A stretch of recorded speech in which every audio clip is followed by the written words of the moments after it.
have to fight your impulses and things that you want to do for the character that you feel is right, but you have to make it fit the timing of someone else's art, right? So that can be a little confusing. So what I tell a lot of people is when they go into recording these anime characters, you really kind of need to throw your acting technique out the window. Are they there? Are they there? Is anybody in Shaq's universe? Shaq's cosplay. Shaq's cosplay? Going once, going twice. All right, we know what to do. Ladies and gentlemen, Shaq's cosplay. 1, 2. What? Oh. Wait, is it shows? Oh. Show, you won! You're her favorite! Y'all listen. I'm so sorry. You had one job. So that is... You didn't even compete, guys, and she won. Hi, my name is Yuri. All right, so that is Giotto Giovanni. Giotto Giovanni!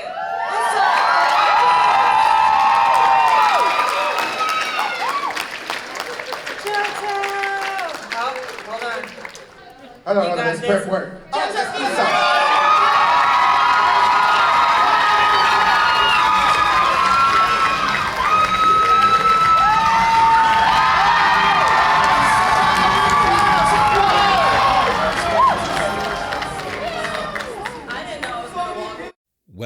Well, here we are again to talk about another convention video. This time we're here to talk about Tokyo OK 2025. Now, I'm sure as you can see the time that this was uploaded and it no longer being summer, you might be like, wait a minute, when did this convention happen? Yes, this happened in the summer and I'm just getting to this now.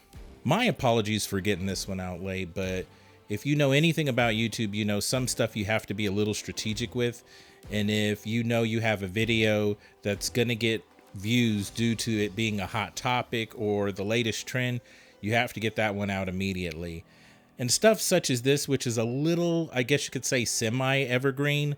I know that anytime Tokyo OK's coming up, it's gonna get views. Every single year, it's gonna get views around that time. So I had to put this one a little on the back burner, but good things do come to those who wait. Because let me tell you, Tokyo OK 2024 is the first convention I ever recorded in 4K. And so I wanted to make sure I did it again. Also, I want to say thanks for supporting that video because as far as my convention videos go, that one did pretty well. And I'm very happy with the response it received because as time has gone on, I'm getting more and more people approaching me at conventions, asking me questions, and telling me stuff that they saw in my video and everything, which I greatly appreciate. And I do want to give a shout out and thanks for Tokyo OK giving me a press pass for this event. Oh, and I guess I should do the things, right? Hi, I'm Ryofu. You're watching the Gaming Harbinger. If you're new to the channel, we talk about anime conventions like we're doing right now, but we also cover the news for anime and gaming stuff. Not to mention, we also do reviews on games, we do reviews on anime. If any of that sounds remotely intriguing to you, please consider subscribing. Now with that out of the way, let's get into the video.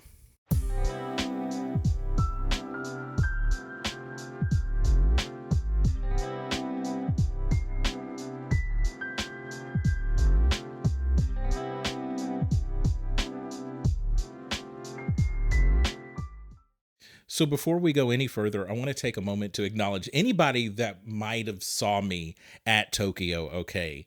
So on the first night, I mean, it was relatively normal. So then on Saturday, I woke up to this really brutal Charlie horse, right? On one leg. But then the other leg was giving me issues like with my knee. And, you know, I don't know. I'm fat, I'm old, whatever. It's both of those things, right? Let's be honest. So anyway, so I was pretty much walking around the convention Saturday was the worst, but Saturday and Sunday, like a wounded animal. I mean, that's pretty much what I look like.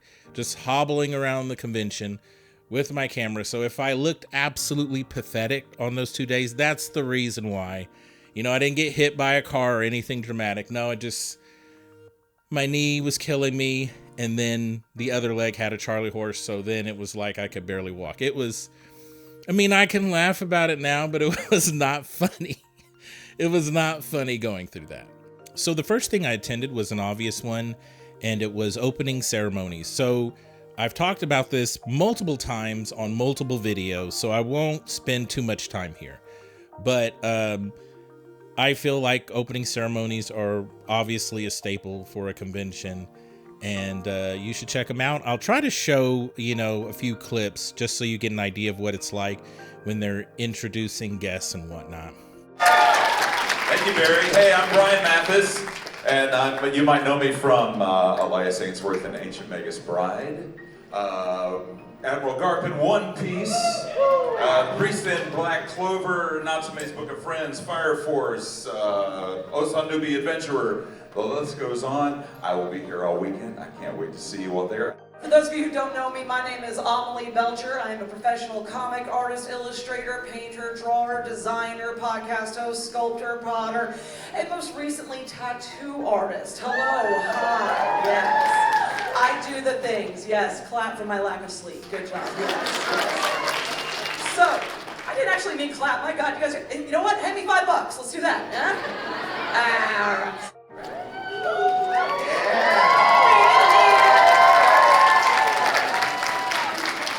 Nailed it. Professionals. There we go, professionals. Now, here we go. Hi, my name is Bruce. I am Worst of Home Cosplay, and we are your cosplay judges this year. And I want to go over a couple things. I want to make one announcement though. At the age of 14, I started building costumes. This year, I turned 64 years old, and so it's actually my 50th anniversary of building costumes.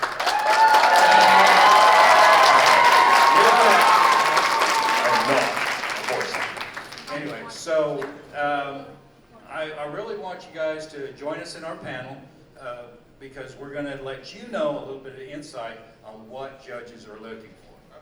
And that's today at 4:30. So I'm going to hand it off to Marvin, a.k.a. Where's the kaboom? There's the most in the kaboom! Yay! Yeah, my name's Anita. I'm Cheeky Cheetah Cosplay. I started my cosplay in Tokyo and Tulsa 13 years ago. Yeah. So I've competed all over the United States. This is our fault. Internationally, and it is. I was hooked the first time I came. I love this convention. It's one of my favorites. If you're a cosplayer and you have not registered, please register for the cosplay contest. Death Note Detective Games was a little similar to the Danganronpa game from 2024. Except with this game, you got to ask 3 questions, and those questions could be like, does the killer wear glasses? Or is he wearing a hat? So on and so forth. What made this especially interesting is the detective could ask anyone in the audience, which, as you can imagine, some people are just not good at lying or being deceptive. Sometimes the detective would ask the right question. He would say a specific color and say, hey, is the killer wearing this color? And then, or wearing this particular accessory, and then there's only like 5 people that are wearing it. And then when it's over, they would say, okay, so is anybody wearing a hat? Is anybody wearing this color? Is anybody wearing glasses? And then whatever's left over, amongst those people, you would decide, okay, which one of these do you think is the killer? If you are not wearing pink, please sit down. If you are wearing pink, stay up. If you are wearing a wig, please sit down. All right, if you are wearing face paint, please sit down. And if you do not have an accessory, please sit down. The fanny pack and your glasses count as an accessory. Okay. Are you ready? Oh. All right. Do you think any of these people are lying to you? That says pink, yes, but the pen died. Are we not wearing accessories? No. Do we need another pistol? It's lying to me. You. That's what I'm asking. I'm an artist. I carry a pen with me all the time. Well, my bags are upstairs. Well, let me use one. Well, I can see it, and I don't have glasses, so. All right, who do you think your Kira is? Is it you? All right, would everyone sit down except for our Kira?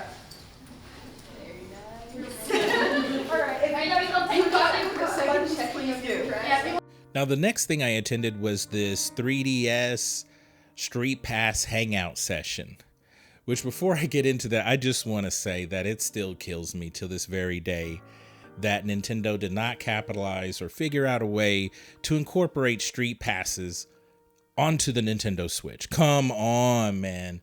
I would be getting busy on that. And I've said it a couple times, but I'm going to say it one more time. I went to a panel about 10 or 11 years ago, and the person that was running the panel was like, hold on, guys, hold on. We're going to start this a little late because I have to get through my Street Passes. And, you know, that was absolutely hilarious. Everyone started laughing immediately when she said that. Now, I do want to apologize in advance because I'm about to take this video into a slightly depressing direction. But we won't stay there long, I promise. So like I said, this was a 3DS Street Pass kind of hangout thing. It was a very chill thing, and that's essentially what we were doing, was opening up our 3DS for one final hurrah to Street Pass people nearby, play stuff, hang out. So there really wasn't like this panel event thing per se. We were just all in there hanging out. So I turn on my 3DS and I load up the Street Pass section and go to the little world where you can see all the friends you made. And it's like, hey, you still have people you have at your gate or whatever. You know, don't dismiss them or you'll lose them. So I go to the gate and start, you know, meeting the people that I bumped into the last time I used Street Passing, which was like 2019, 2018. And one of those people was my uncle that passed away in 2020.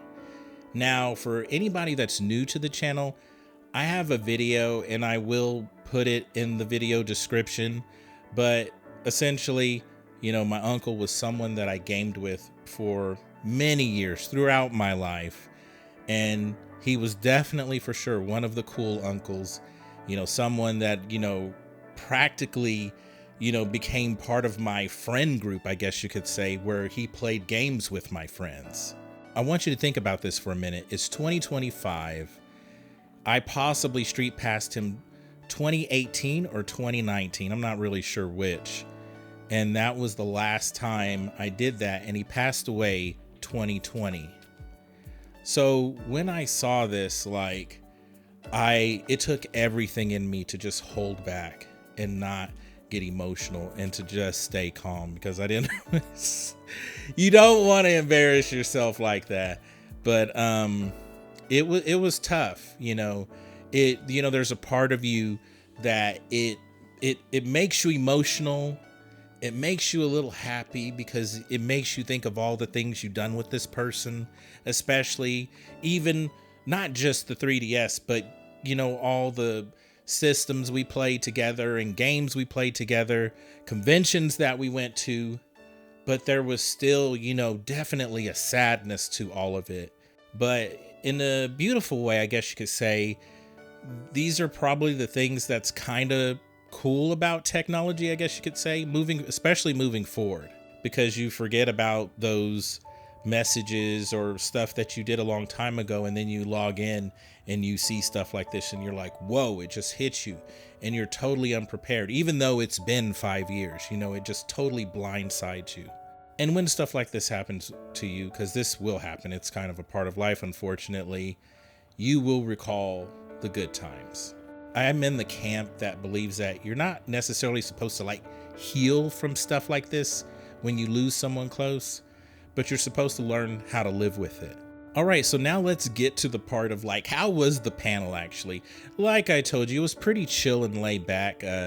I have seen this couple in action before. Okay, that sounded weird. Just scratch that.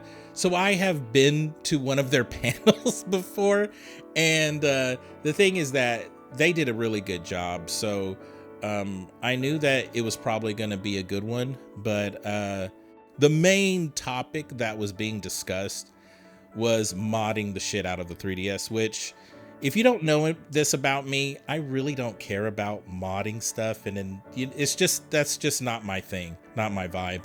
But if anything, I would say the only thing that can remotely intrigue me about mods is like if you have some way to hook up your 3DS so you can capture footage, let me know in the comments. I really want to know how to do that kind of shit. Hell yeah.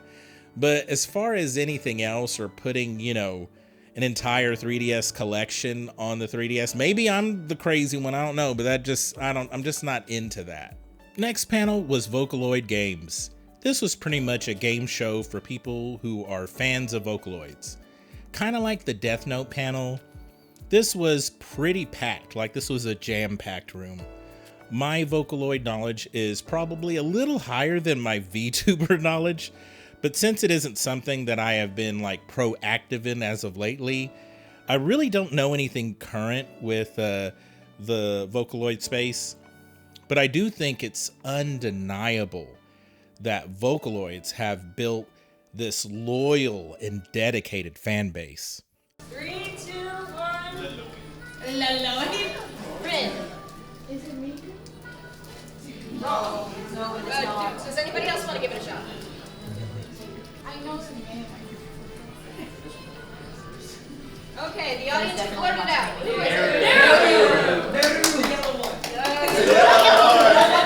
The yellow one, nice.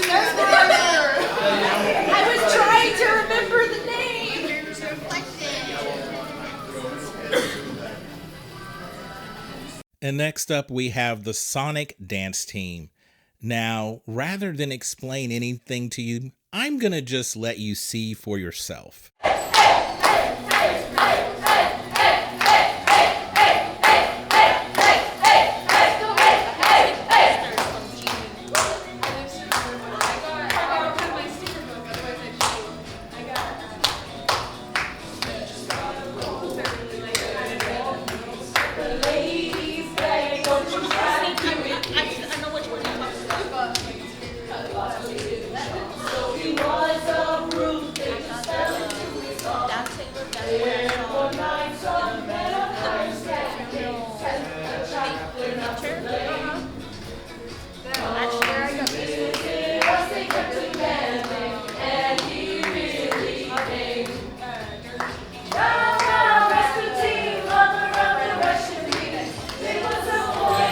So the next day was my Wounded Animal Day, and I'm not going to repeat the story. You guys heard it. You know what the deal is.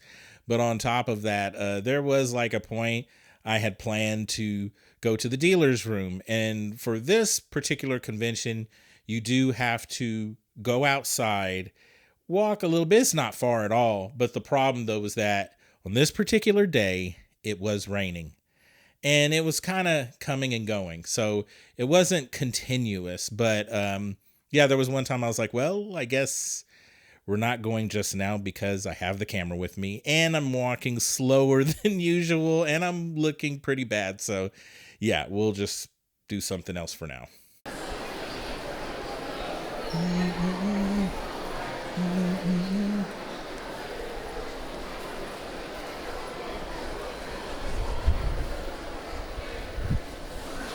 Oh, it's raining. Oh, my bad. Sorry.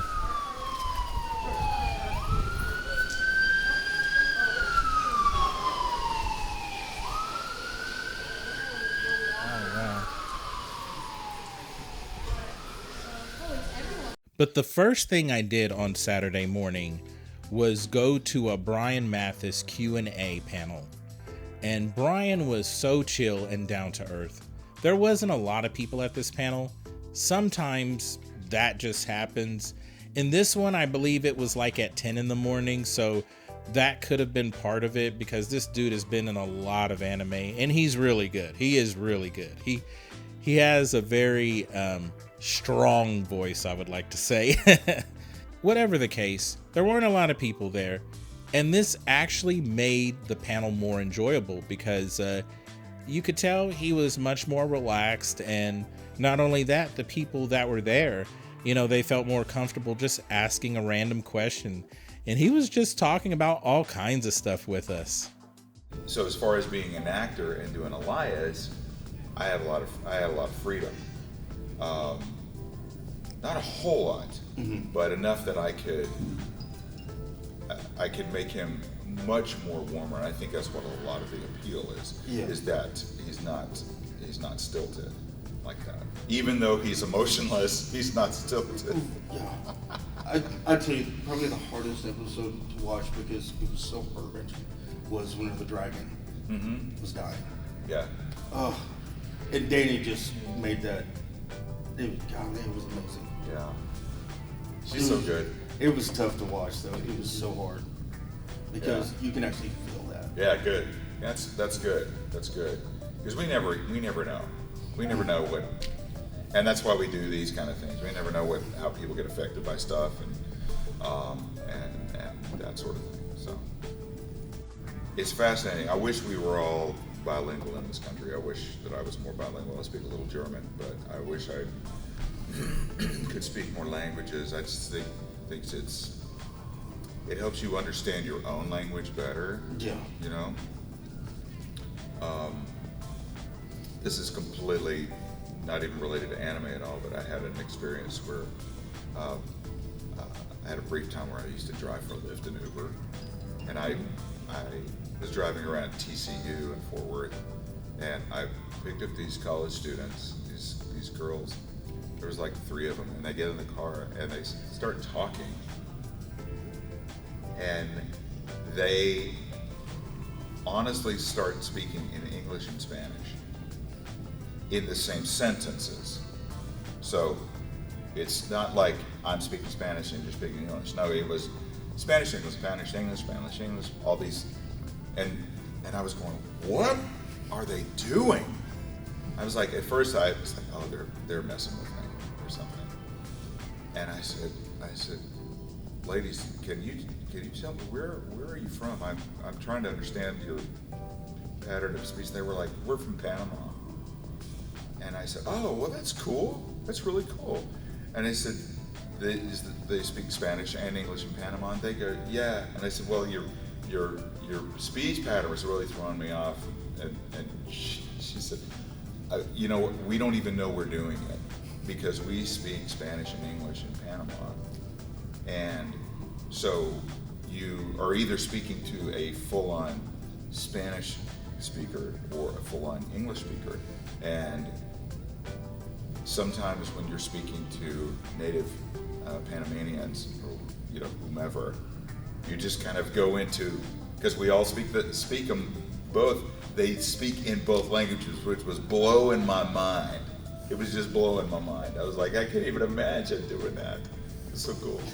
What kind of makes this even more interesting is that sometimes if you get someone that is running a panel, whether it's a voice actor or not, if it's someone that maybe they came to do a certain thing and they're anticipating questions and stuff and they don't get any questions, then guess what? The panel is just done.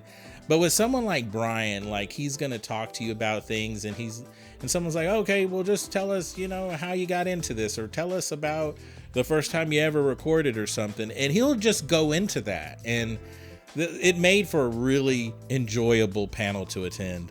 The next panel was another Q&A. This time we have Xanthi Nguyen, Crystal Laporte, and Elisa Ballman. These 3 really gave insight on their experiences with being a voice actor, even explaining how some ways of recording are harder than others. Either Voice Q or Dubbing Brothers has their own fancy program, and it is super hard. It is hard mode dubbing. Instead of having a script in front of you where you can kind of see in between what other characters are saying, what you're responding to, or seeing the entire sentence, it is voice acting karaoke. So it is there is a marker, and then the lines go across, and then you try to say it, kind of like match the timing of when the words hit this line, and that's supposed to line up to whenever the character opens their mouth. And so you're trying to like watch that, make sure it's kind of like aligning with like what's happening on screen, like the character that you're matching their emotion and everything. But it's like when you're reading out loud and you get the surprise question mark at the end. It was like, well, I wasn't expecting them to end that way. It is kind of like mind melting until you kind of get used to it. Because the first time I did it, it felt like I was like racing to get the words out, I'm trying to get matched because it's going really fast. Or like, there's like a thing where if the character's speaking really fast, they'll like squish the words together. So you're like, what does that say? All the words are really skinny and tight together. Or if it's really slow, they like stretch it out. And you're just like, what is happening? You don't know where the sentence is going. They beat you in for that? There's not really, because there's like a marker, so you know when the characters kind of start. So you get to preview a scene, and it's not like line by line. You have to do it like however long like the chunks are. Some directors, I'll be like, can I take that in smaller chunks because my brain cannot hold all this information at once. And they don't really mark any kind of breaths, like little like efforts and things. So you just have to kind of like keep them in mind. So is the text scrolling as well, like horizontal? Yes, it's just kind of like going. Yeah, that would. My brain would stop writing. They'll have like other characters' lines too, so you can kind of see what they're saying, but then it'll like jump all over the place. I don't enjoy it. But it gets fun. I've gotten used to it, but at first I was like, this is insanely hard because you've never seen whatever show it is you're dubbing before. It's all new, and you're trying to understand what's happening in the scene. This is your character, what's happening to them, trying to get the emotion out, trying to match the timing, trying to read. So it's not like teleprompter, it sounds like it's more... It's just scrolling across the bottom. Oh, okay. Oh, across the bottom of the... Wow. It's interesting. Like school closings at the bottom of the news. Oh, yes. Yes. Oh, that's a great analogy. Okay, so it's like that. That's rough. Wow. So if you ever wonder why dubs sound the way they do, sometimes it's really hard. So give actors a break. Yeah, and one more thing to add to this is that I had to go to Xanthi's booth due to her being the voice of Haru from Persona 5. So I hobbled over to her booth to get an autograph for her to autograph my Persona 5 game. And as you can see here, I've been getting after these autographs, baby. Yes, I have. Yes, I have. So I've mentioned this to you guys before that I just love the game room at Tokyo, okay? Tosa gets busy. What can I say? It's just so incredibly spacious, man.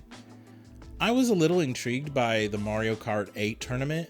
This convention happened a month after the Switch 2 release, so I wasn't necessarily expecting a Mario Kart World tournament, but you know, it's still cool that they did Mario Kart 8. And you know, this wasn't the only tournament happening, but you know, I figured I already recorded the Guilty Gear one last year, so let's do something a little different. And then you know how I feel about COD, so yeah, I was like, let's do something different. Let's show some love to Mario Kart. You guys might recognize the lad on your screen.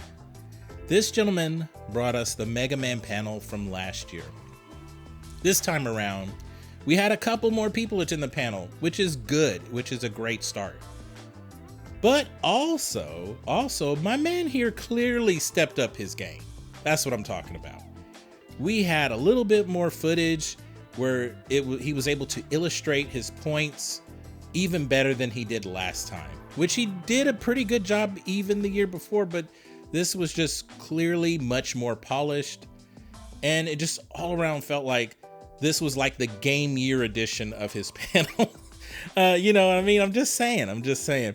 For anyone that didn't see last year's video, this is pretty much a panel that is the deep dive of the history of Mega Man. That's essentially what this is, covering everything from the main entries to spin-offs to the handheld releases to even the animated series.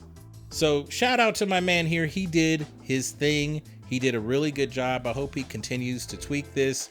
We can get some more Mega Man fans, and not to mention, we got a new Mega Man game. That's what I'm talking about, Capcom. Step up your game. That's what I'm telling you. I've been telling you this the whole time. Step up your game, Capcom. and now you're doing it again. That's what I'm talking about. I'm proud of you, Capcom. I'm proud of you. There's more to you than Resident Evil. I knew it. I knew it. Now, the arrival in the 1990s was a big time in gaming with the arrival of 16-bit systems like the Sega Genesis and Super Nintendo.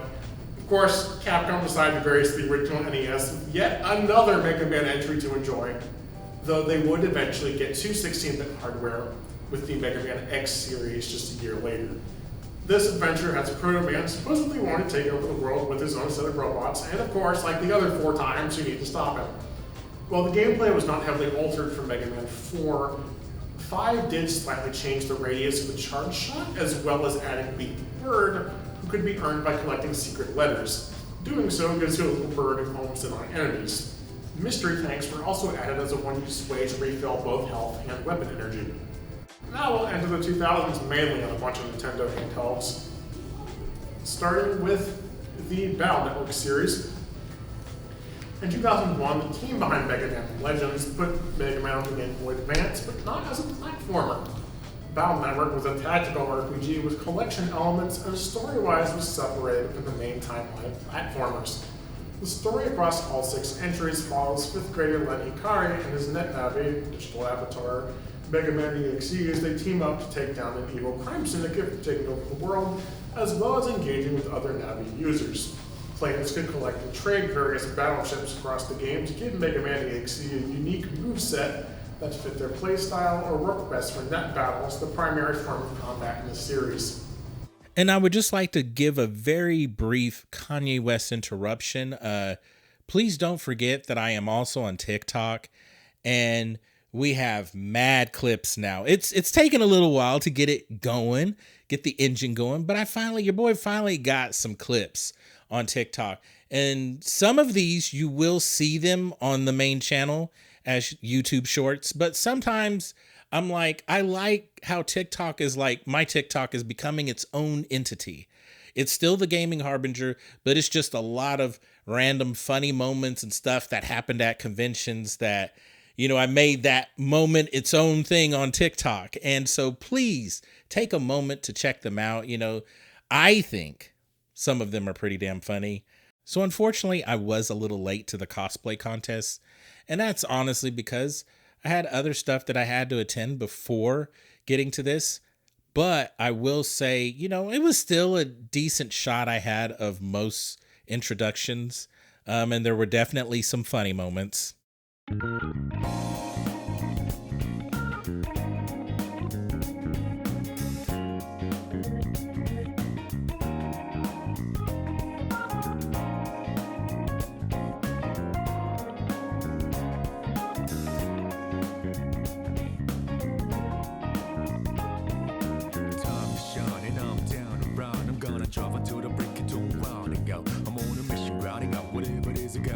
Riding up until the day I meet you, I'm riding up. I look up in the skies, asking out a while, but never let it faze me. I'm keeping good vibes when I'm on the road. Watch out for all surprises. What it provides is good and bad, but nothing entices.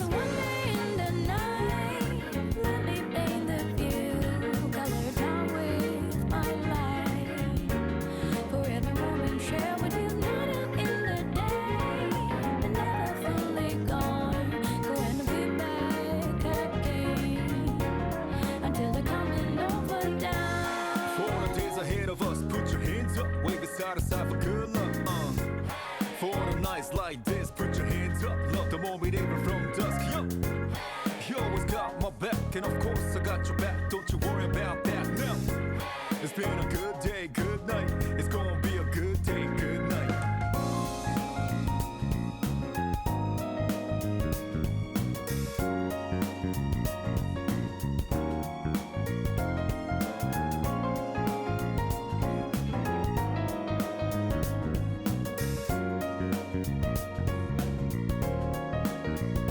All right, coming in at second place, I know this one's here. Coming in on second place for the whole cosplay contest, is Purple People Eater.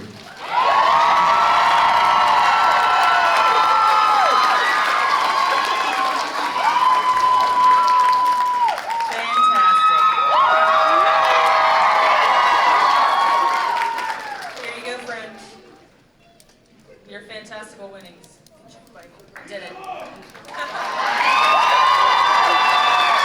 See, they got to do a skit and they got an award. All right, so let's talk about first place. Let me get a strong drum roll on this one. And now, first place for the Halloween Cosplay Contest, Tokyook 2025. Alphonse Eric, Full Metal Alchemist Harbinger.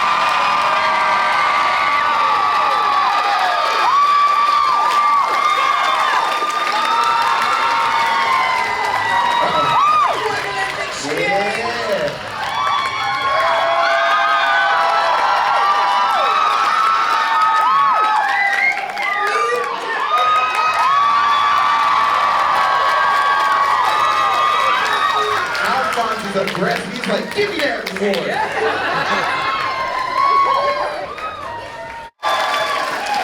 Guess what I got? The winners of the skit contest. Are you ready for this? All right, in third place, drum roll, please. Third place we have God Games with a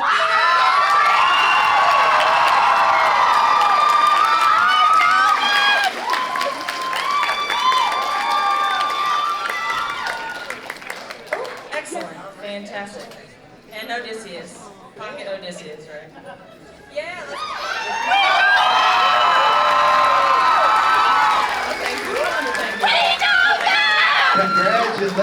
Congratulations. Let's get that second place. all right, in second place for the 2025 skit winner is Garden Party.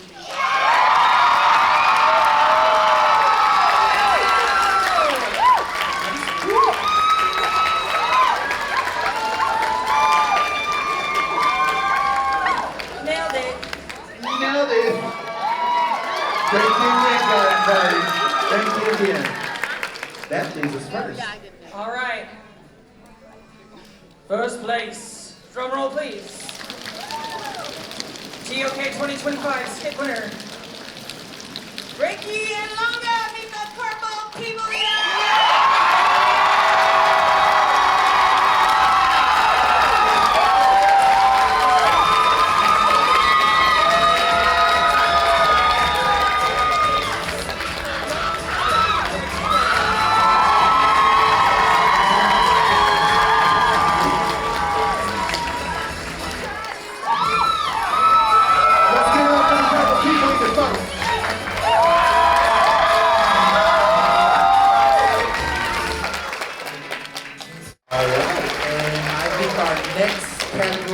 is going to be the prop contest.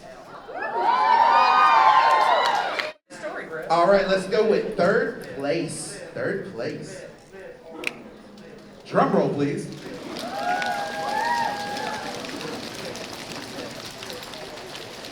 Third place is Mayo's in it cosplay.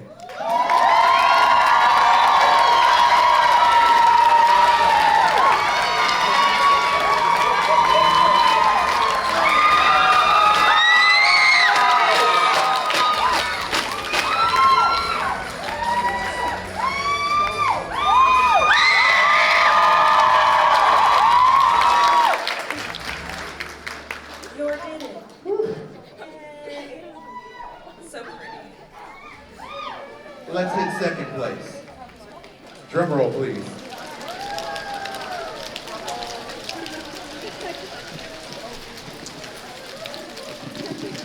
Second place goes to Renegade Needle.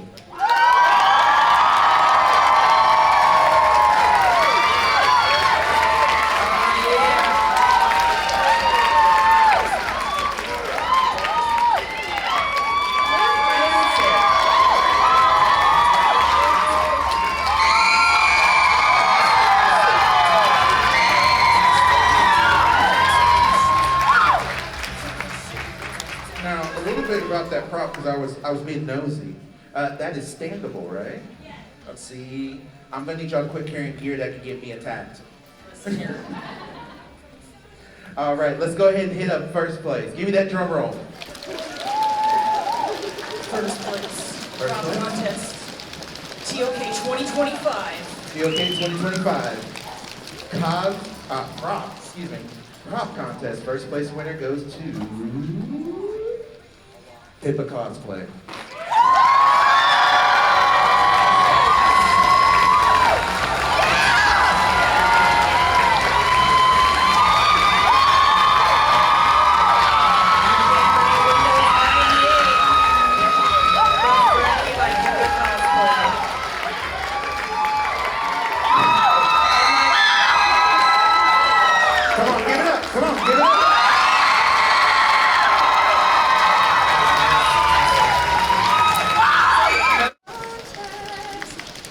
We have Danny. Danny.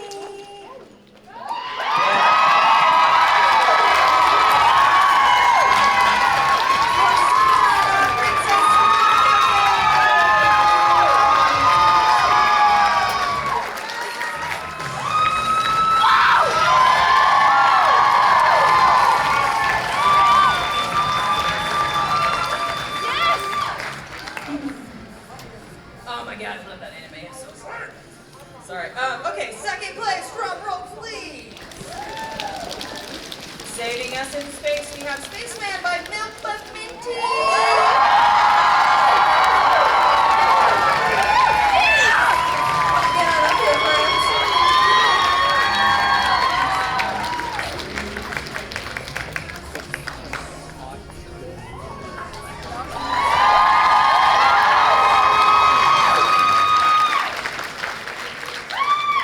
Moving right along, first place in the beginner class. Tokyo OK cosplay contest. Drum roll, please. We have Evelyn.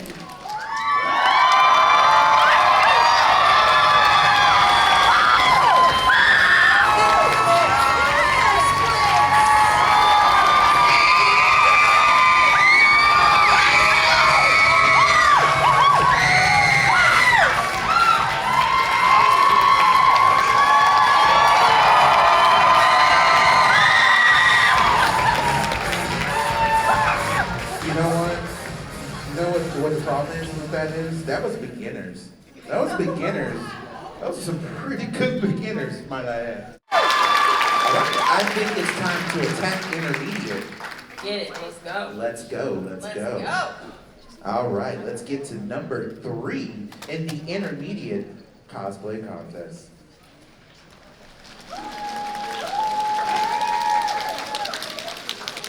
In third place in the intermediate category, that is gonna go to, where's my, come on, drum rolls, what are you doing? I got tired. Pastel bread.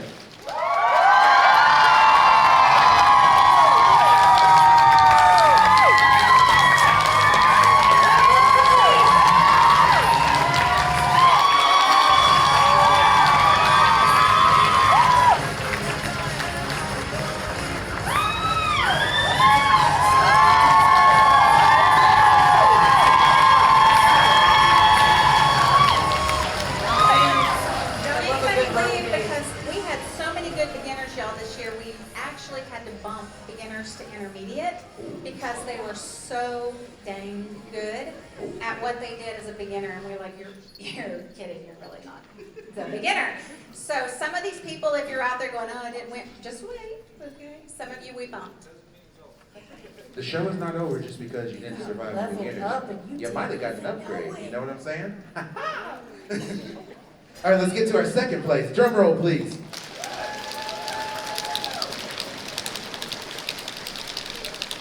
Second place goes to Shoujo Angel and Dream Boy Hottie.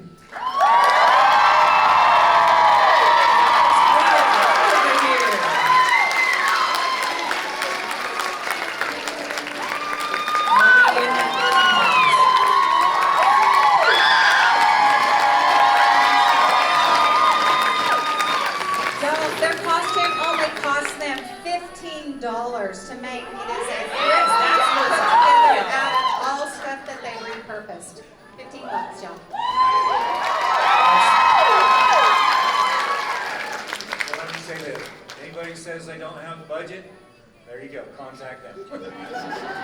Going to the thrift store. What? That's me. I would like to let you know that the intermediate the winner's circle is sponsored by Salvation Army's thrift store. All right, let's go ahead and get the first place. Come on, give me a drum roll. First place intermediate class cosplay contest. Tokyook 2025. It goes to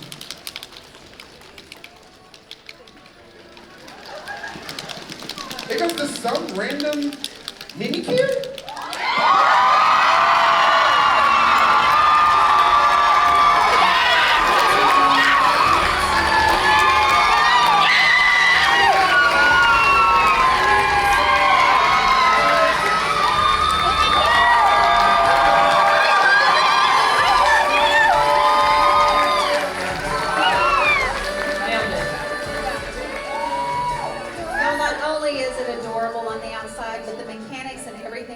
On the inside to make this is just crazy and really, really good. And we bumped this one from beginners.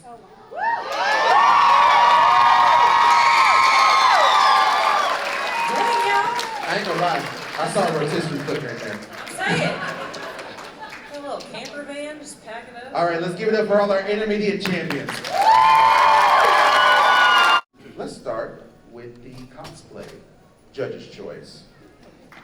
And this is going to be for craftsmanship. For which judge? Yeah, there you go. Cheetahs. Me. Cheetahs. One job. So, Cheetah's judge's choice came down to, drum roll, dragon fruit.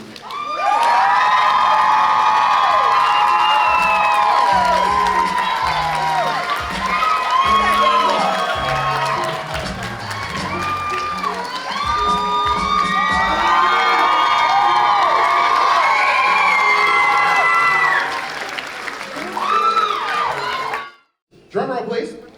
Judge's choice. We'll go to Shaq's cosplay.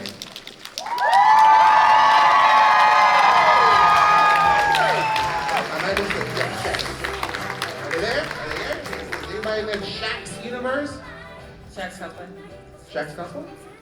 Going once, going Going twice. once, All right, going we know twice. what to do. Ladies and gentlemen, Shaq's cosplay. 1, 2. Oh, wait, is it shows? The judge. Oh. Shaq, you won. You're her favorite. Y'all listen. I'm so sorry. You have one job. So that is. She didn't even compete, That is guys, and she won.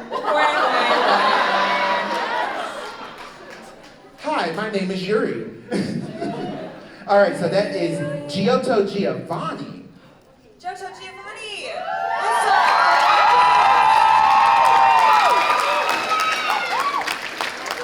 Giotto. Oh, hold on. Hold on, You got that's this. perfect work. Oh, that's Esau.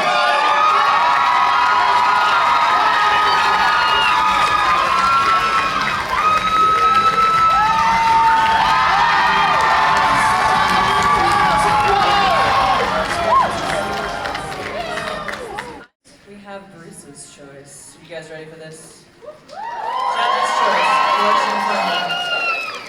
Drum roll, please. Veronica.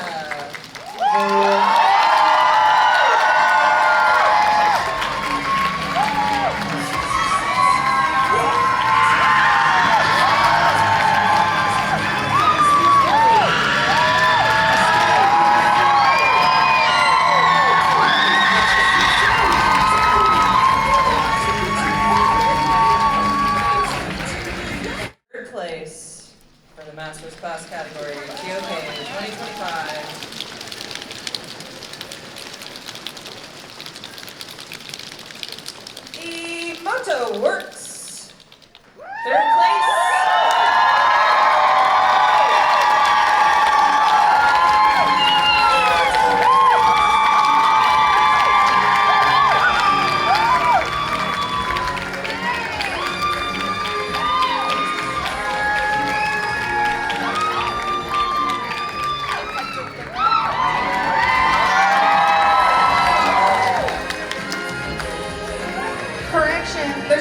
correction, so you guys are gonna have to cheer later, okay? And correction, I'm sorry, I've been befuddled. And this shows that we're live again. We need to do a slight priority upgrade. They're your first place winners.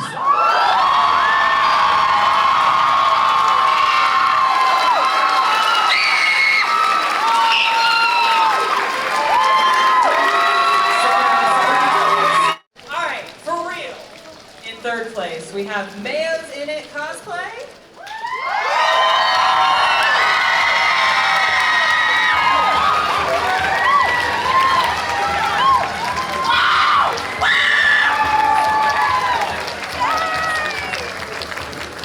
Sweeping all the categories.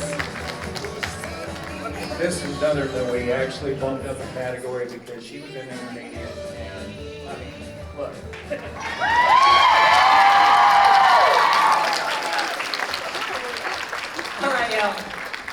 We're gonna give a weird last congratulations to our second place winner, which is gonna be fantastic. Everybody here is a winner in my eyes. It's like the cream in an Oreo cookie. I like that.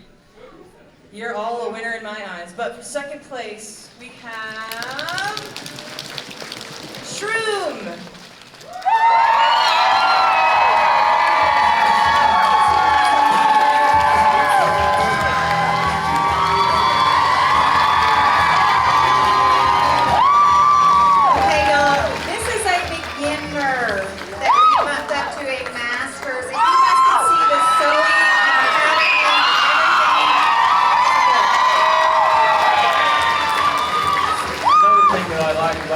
Cosplays like this, and she has an Easter egg. Anytime you can show something you don't expect, you know, like in the box, it's just an Easter egg. I love these. I'll judge them with their cosplays. That's why it was a bump up. Best in show. AV crew, let me get a little light dimmer. Let me get a little light dimmer so we can pop this. There we go, there we go. I appreciate that, I appreciate that. Keep that energy, guys. Keep that energy. We're almost there. We're almost there. Ladies and gentlemen. Ooh. Best in show. Best in show goes to 50.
But can we just take a moment to shout out that set designer? I mean, to me, I like the way that looks. It looks gamey. It looks anime-esque. It looks like some shit I can get behind. You know what I mean? Like, I'm like, that's a cool set, man.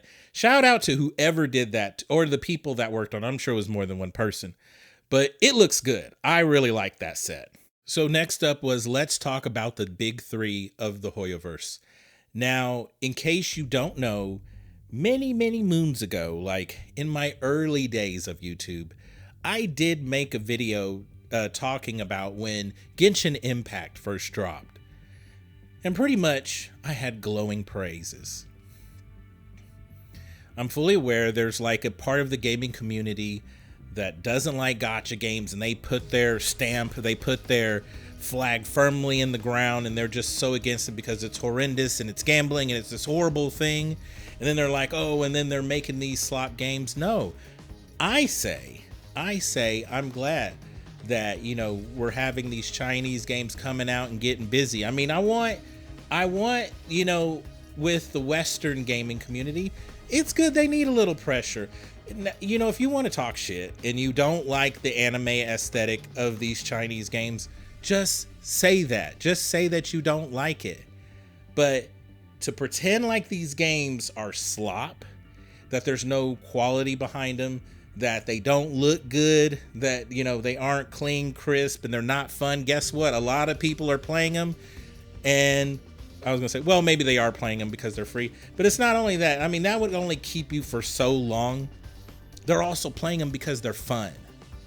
Even I can see that. Even I can see that. If you want to have a conversation about gacha games being evil, okay, but let's put that aside for a minute. Let's just talk about, are these games fun or not? Are they quality? I would argue that yes, they are quality, and I like them, you know. Now, with all that being said, have I kept current with things? I have not. So yeah, going to this panel, you know, I was a little behind on things, but it was still cool seeing these games. And I really think, like I said, I think MiHoYo, they do their thing. They get busy. They get busy. Next up is Tales of Con Horror, which, by the way, this was a 18+ panel. And I am going to butcher her name. I am so sorry. I am so sorry. But I believe you pronounce it Amelie Belcher. Now, Mrs. Belcher got busy. Like, first of all, let's start here. Let's start with the lore of Mrs. Belcher, okay? So, the first thing is this.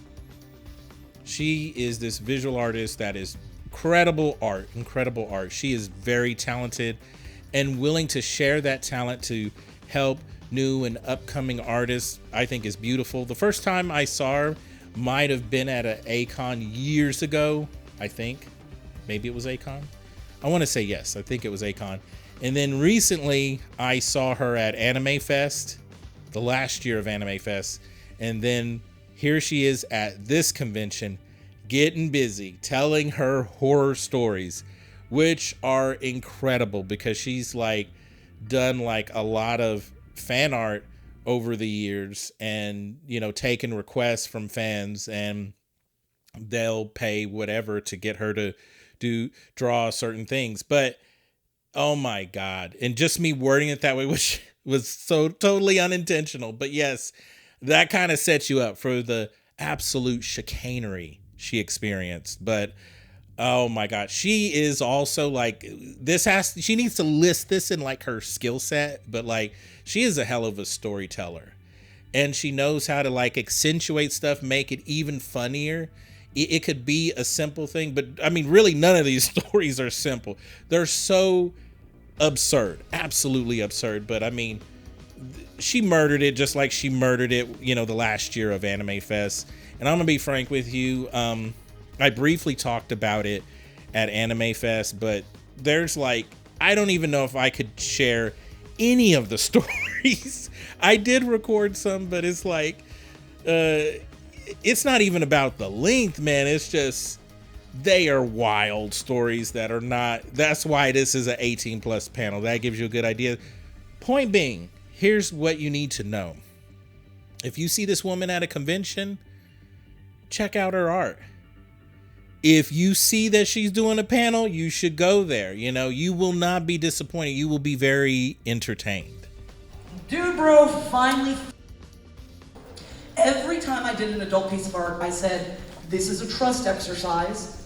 My name does not go on this piece. You did not get it from me. It does not go on the internet. Understood from all clientele, right? So, I'm sitting at home, I'm chilling. Suddenly an email comes through. I look, it's that guy. And I'm like, okay. Is he looking for a commission? Is something going on? What's happening here?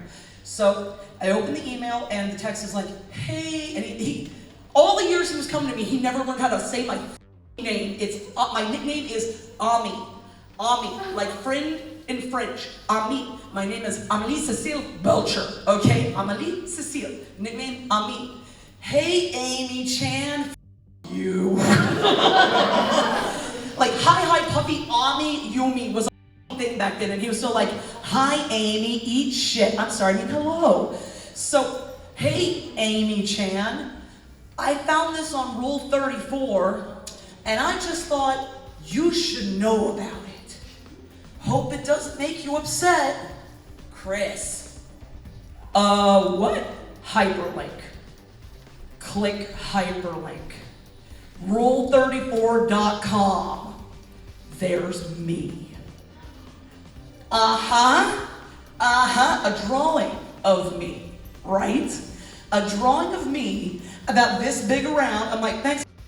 This big around, big old titties, very, very specialty crafted, and like a belt that I would never wear that belt. Are you kidding me? Do you not know my aesthetic? What the f is that even wearing? Dr. Eggman's Mean Bean Game Show. So this panel was done by 3 people I saw last year. They were cooking like Japanese food and meals and telling you like, hey, this is how you could go about making some of these foods. And by the way, here we have some for you to test out now, which that was amazing panel. So I knew when I saw them again, I knew this was going to be a very, very entertaining panel. But this was pretty much Sonic the Hedgehog, the game show. So let's see. New cat, who dis? Eggman. I want to say, this is the 90s era Sonic. Yes. I know it's stuck with B, so. Very close. I'm gonna say, I'm gonna take that. okay. That was a Grubowski. Or however you want to say it. Grubowski. Grubowski something. Yeah, she's an obscure character. Yeah, Grubowski. Tiara Grubowski. Yeah, she's Sonic 3. Yes. She was originally supposed to be Sonic's love interest in the 90s, and then things changed because they're like, should we give the kids Grubowski? You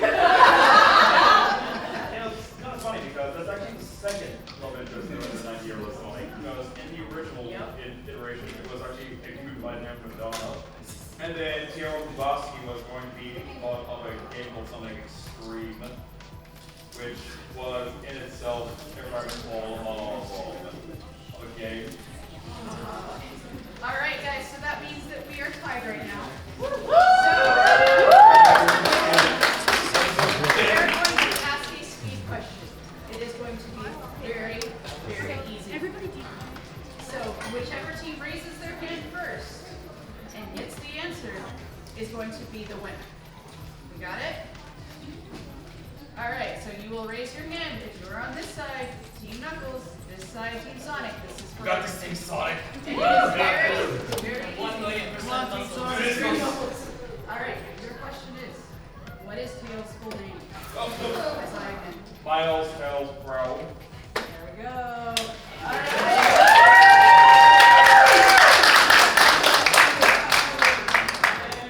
right, our winner is Team Sonic. So I'm going to be honest with you. I don't know much about kendo. But when I saw these guys in action, these guys and gals in action, I was like, man, this is actually more intense than like little stuff I've seen in anime or little stuff I've seen in movies. I didn't realize it was this intense.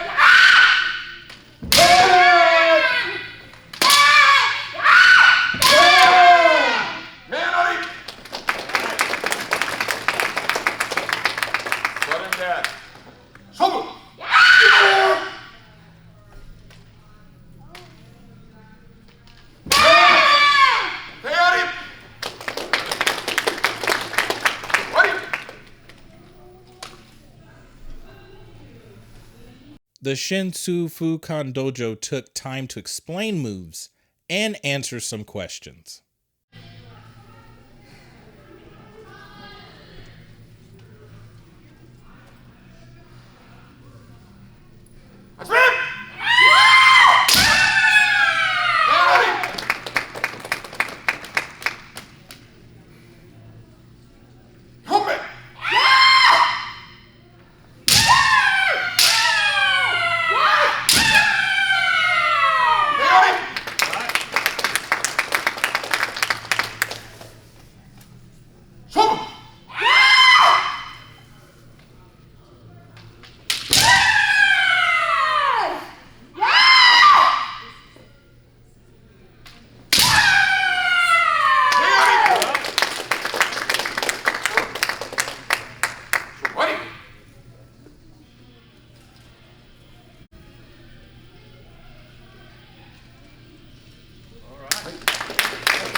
what you saw, that's a little bit extreme just for first experience at Kendo. Yeah?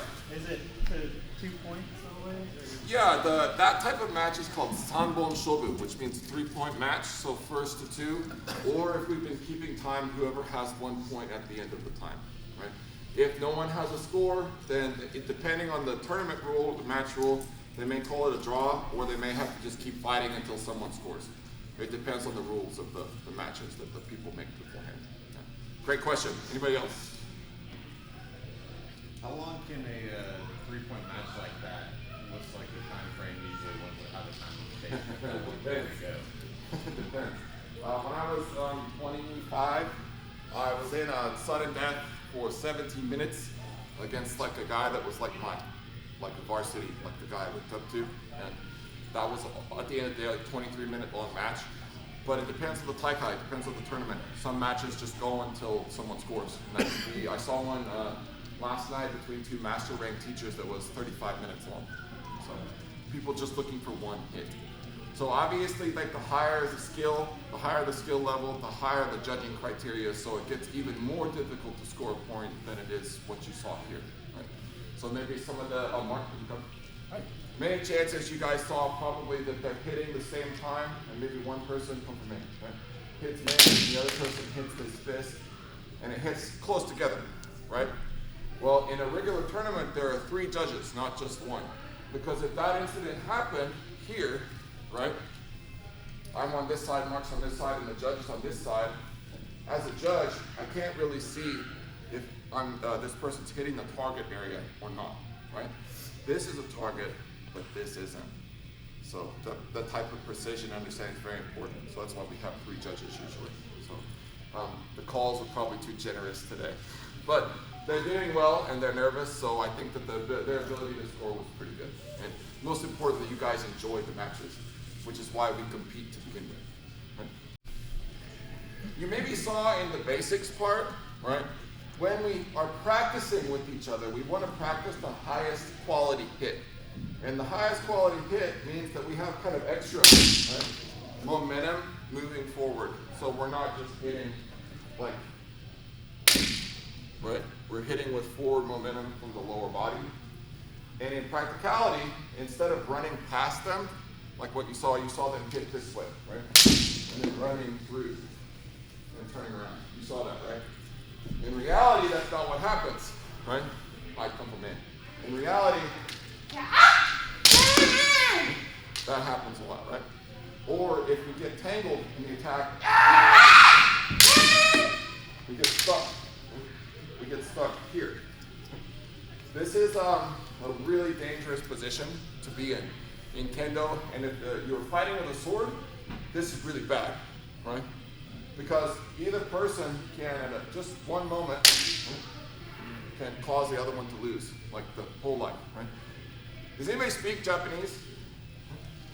There's an expression in Japanese that means, it's called tsubazeriai, right? Tsubazeriai. And that's this position in Kendo. Tsubazeriai means tangled guard. This is the guard of the sword. And the tangle is when it's stuck here. And if you were Japanese, and you use the expression that you're in tsubazeriai with someone, it would mean that you're in a bad situation where you're not sure what's going to happen. Like an argument with the an argument with a spouse where you might get kicked out of the house would be tsubazeriai, right? So in tsubazeriai, in Kendo, there's a couple choices. If there's an opening, right, maybe the one person can attack that way, or maybe like a different target, like right, on the wrist or something, that would be fine. Even better, at the very end of the panel, they gave the audience a chance to practice with some of the gear. Sometimes the left, and then you have go on either side, and then this one. We don't practice this one a lot. Yeah, that one could be dangerous. It's Get up under okay.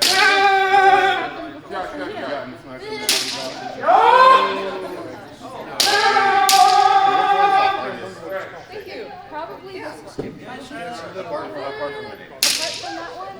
Okay, so the last and final panel I went to was another version of Mrs. Belcher's panel, which was another con horror story thing, except for this one was more of, I'm going to share a story, and now I want to see if the audience has a story to share, which actually is not a bad idea in theory, And pretty much the way I would describe it is there was definitely a lot of back and forth. And because of that, the results of the storytelling was quite mixed. Like some people had funny stories, some were a little more serious, and some were just very, very boring. I'm sorry. Some of them were very boring.